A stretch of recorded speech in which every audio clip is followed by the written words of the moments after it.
ঈদের চতুর্থ দিনেও তীব্র গরমে জনজীবন বিপর্যয় হয়ে পড়ছে। রূপগঞ্জ উপজেলার তারাব পৌরসভার ১ নং ওয়ার্ডের সকাল থেকে প্রচণ্ড রোদের কারণে রাস্তাঘাট ফাঁকা, স্বাভাবিক কার্যক্রমে এসেছে স্থবিরতা।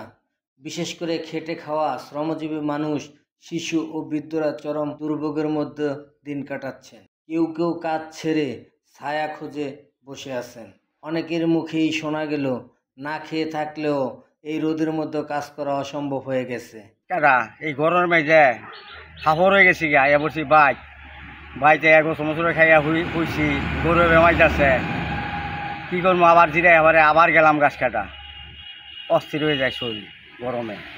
হাট বাজারে ঘুরে দেখা গেছে রিক্সা, ভ্যান চালক ও নির্মাণ শ্রমিকরা কর্মস্থলে গেলেও গরমে বেশিক্ষণ কাজ করতে পারছেন না। কেউ কেউ বলেন, এই রোদের মধ্যে 10 মিনিট থাকলেই মাথা ঘুরিয়ে পড়ে যাওয়ার মতো অবস্থা। গরমের বেলায় ঘরে থাকতে পারতেছি না, কাম কাজ করতে পারতেছি না, রাস্তা দেয়া নদীর বাড়াইয়া খোলা আকাশের নিচে বসেছি, জানার পারতেছে আল্লাহ তুমি বৃষ্টি দাও। খেটে খাওয়া মানুষ, শিশু ও বৃদ্ধরা সবচেয়ে বেশি ভোগান্তিতে।